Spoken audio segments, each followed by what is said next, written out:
안녕하십니까. 황태순TV의 황태순입니다. 2021년 6월 29일 화요일 아침입니다. 6.29 선언, 6.29 선언 1987년 노태우 후보의 6.29 선언이 있었다면 2021년 윤석열 전 검찰총장의 6.29 선언이 잠시 후 오후 1시에 있게 됩니다. 자, 뉴욕에 있는 김영광 실장 불러보겠습니다. 김 시장. 네, 안녕하세요. 네. 김 시장도 오늘 6.29 선언하신다면서? 6.29, 저하고 감히. 노태우 6.29 선언이 참 그때는 네. 정말 역사적 반전을 이루은 선언이었는데, 네네. 그 당시에도 민주진영에서 김영삼, 김대중 씨로 대표되는 진영에서는 네. 6.29가 아니고 속이구다. 네. 전도 안 하고 그 정권 재연장을 위해서 네. 짜고 치는 고스톱이지 무슨 이게 대단한 개혁이냐고 했지만, 네. 이제는 그것마저도 기억하는 사람들이 별로 없는 것 같습니다. 네, 그렇습니다. 60항쟁은 기억해도 6.29 선언은 별로 기억하지를 못해요. 6.29 선언은 그야말로 그 당시 신군부, 군인들이 기성 정치인 김영삼, 김대중을 갖다 훌쩍 뛰어넘는 어마어마한 전략적 선택을 했던 겁니다. 그렇죠. 잘 생각해 보시면 그 당시 6.29 선언 바로 당일날 아침에 김대중, 김영삼 두 사람 다 노태우 후보에게 경의를 표합니다. 나중에 속이구라고 얘기하는 건 조금 지난 이야기고, 처음에는 그 완전 극적 반전을 이루었거든요. 제가 그래서 오늘 그 당시에 보면 사실 저 정치 구단이라는 김영삼, 김대중, 김종필을 꺾고 초선 의원 출신, 그것도 비례대표 전국구죠. 초선 의원 출신의 그것도 국회의원 2년밖에 안 한, 정확히 이야기하면 노태우 후보가 대통령이 되었습니다. 그리고 정치학자들마다 평가는 다릅니다만 서울대 강원택 교수 같은 경우는 노태우 대통령의 6.0이야말로 정말 대한민국에서 그야말로 단군일의 최대 업적을 남긴 정부다. 가로 열고 가로 닫고 그 정도로 북방정책, 경제 모든 부분, 야 어떻게 보면 국회의원 2년밖에 안 한 사람이 저렇게 대통령을 갖다 잘 참을 거 참아가면서 잘할 수 있는가 라고 강원택 교수를 비롯한 요즘 정치학자들이 이야기하는데, 제가 오늘 갖다 우리 김영광 실장에게 묻고 싶은 건 그거예요. 네. 이준석 대표 빵선의 당대표 아닙니까? 네. 즉 빵선의 반란이죠. 근데 지금 유력한 대선 후보인 윤석열, 이재명, 그리고 지금 새로운 샛별로 떠오르는 최재형, 공이 다 빵선입니다. 네. 어떻게 봐야 돼요? 지금 우리 한국을 민주주의, 네. 자유민주주의, 네. 이렇게 얘기도 하지만은, 네. 우리 민주주의의 작동 원리는 기본적으로 대의민주주의. 그렇죠. 쉽게 말해서 민주주의지 않습니까? 그렇죠. 그렇죠. 의회를 중심으로, 대통령 중심제라고 하지만, 대통령이 법안과 예산을 결정하는 건 입법부란 말이에요. 그렇죠. 입법부가 점점 더 비중이 높아지고, 전에는 당 총재, 네. 노태우 총재, 전두환 네. 총재가 하자는 대로 다 움직였기 때문에 거수기 정당이었다, 거수기 국회다 그랬지만, 네. 지금은 그런 거 아니란 말이에요. 그래서 의회의 기능과 비중이 이렇게 점점 더 중요해지고, 네.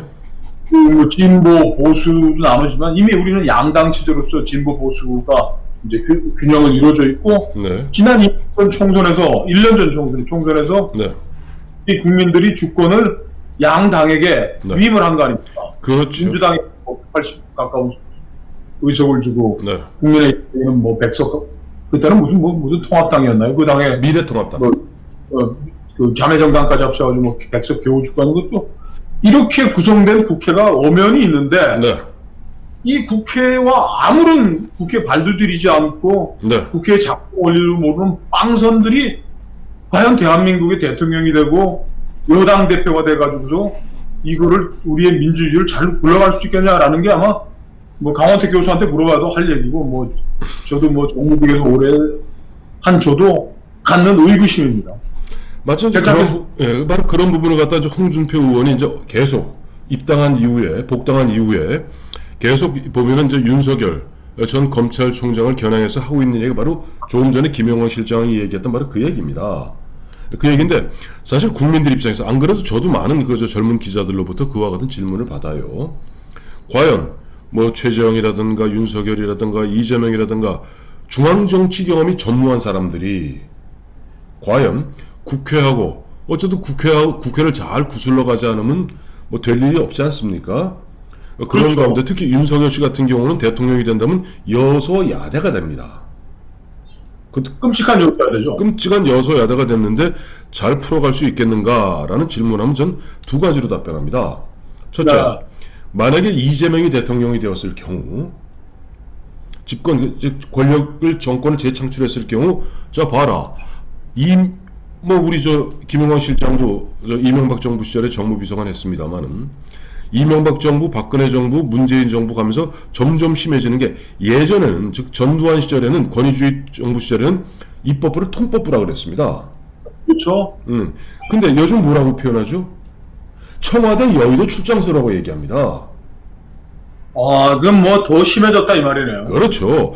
통법부를 지나서 이제는 이명박, 박근혜, 문재인 오면서 점점점 여의도 출장소의 성격이 점점 더 강해지고 있습니다. 한마디로 국민들이 보기에는 이 국회의원 못하러 있는 거야. 땡깡이나 부리고 그저 보좌관 월급이나 띄워먹고 뭐 그런 경험이 뭐 그렇게 중요해? 이런 느낌 하나. 두 번째, 여소야대가 되었을 경우 과연 중앙정치 오히려 보면은 여소야대가 되었을 경우 중앙정치 경험이 능하면은 오히려 무릎 꿇고 야당한테 목 잡혀서 아무것도 못하지 않겠는가. 사실 문재인 대통령이 대통령 갓 취임했을 때는요 41%로 대통령이 되었고 그 당시 국회는 요즘같이 180대 120이 아니었습니다. 문재인의 집권당이라 그래봐야 123석인가 124석이에요. 그렇죠. 근데 뭐로 다 통과했습니까? 대통령 행정명령으로 다 통과시켜버렸어요. 업무지시라는 것으로. 그렇기 때문에 최소한 대한민국 이 국회에 대한 신뢰도가 최저 아닙니까? 그러다 보니까 뭐 굳이 그까지 큰 얘기를 보좌관 월급에 띄워먹고 그 난장판이나 버리는 그게 국회가 그렇게 중요한가 하는 근본적 질문하는 것 같습니다. 어떻게 생각하세요? 그걸 이제 우리 국민들이 우리 정치관에 던진 거죠. 네네. 아니 국회 없는 게 낫다. 네네. 그리고 네. 누가 되든 대통령이 야당이 된다면은 네. 저 여당 짓밟고 가라 이런 얘기인 것 같은데. 네네. 참 저는 뭐 이게 우리 황 대표님은 정치적 상상력이 참 잘 작동을 하시는데 저는 그렇더라도 네.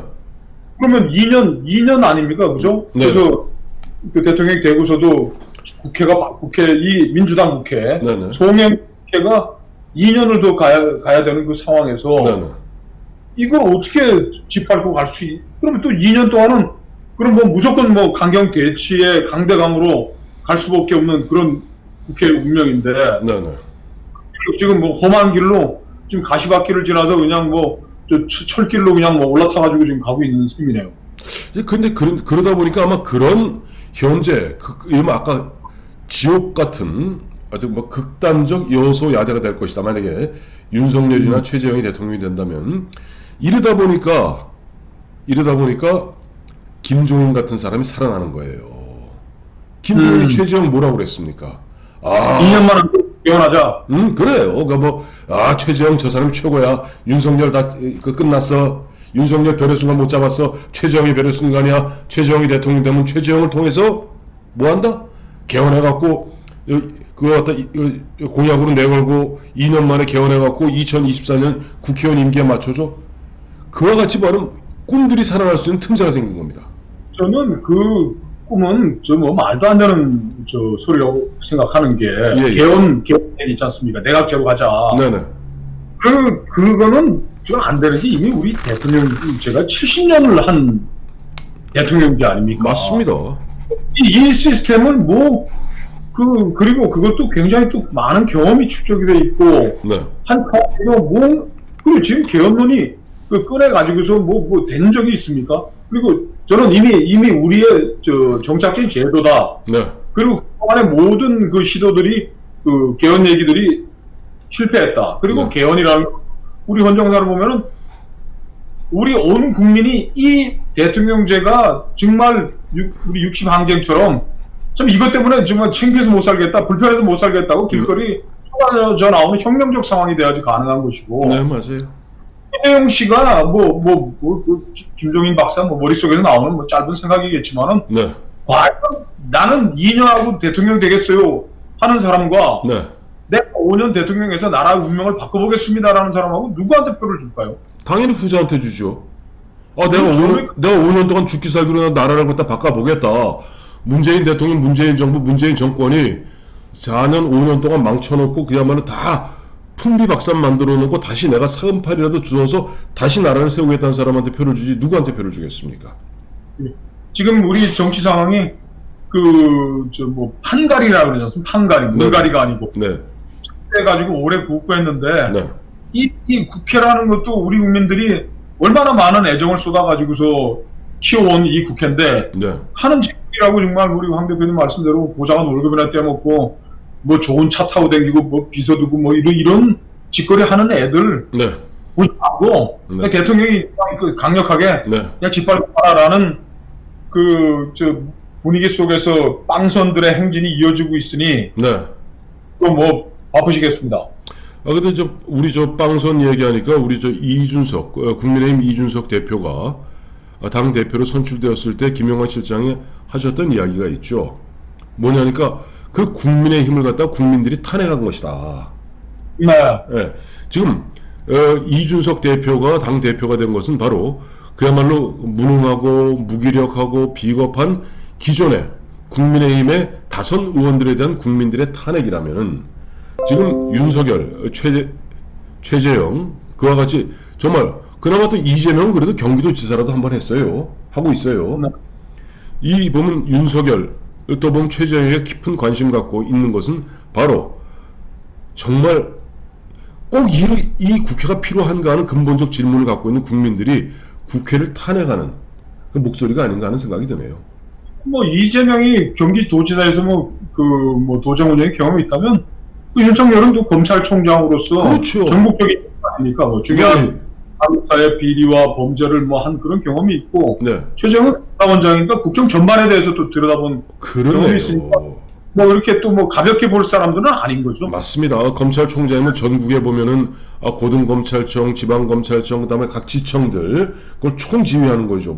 육군참모총장보다 더 훨씬 많은 실제 보면 대한민국의 모든 샅샅이 들여다보는 위치에 있었던 것이 윤석열이고, 그다음에 아까 말씀한 최재형 감사원장 같은 경우는 감사원이라는 게 뭡니까? 대한민국의 입법, 사법, 행정 모두를 들여다보거든요. 감사원은.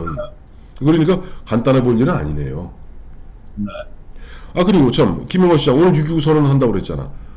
대출 비즈니스 끝났다며? 예, 이제 다 끝나갑니다. 네, 끝나고 조만간 조만간 귀국하시겠네. 네네. 오늘 미국에서 방송은 이것으로 끝이 될 것 같습니다. 그래요. 그리고 6.29 선언이래. 그리고 6.29 선언이라니까.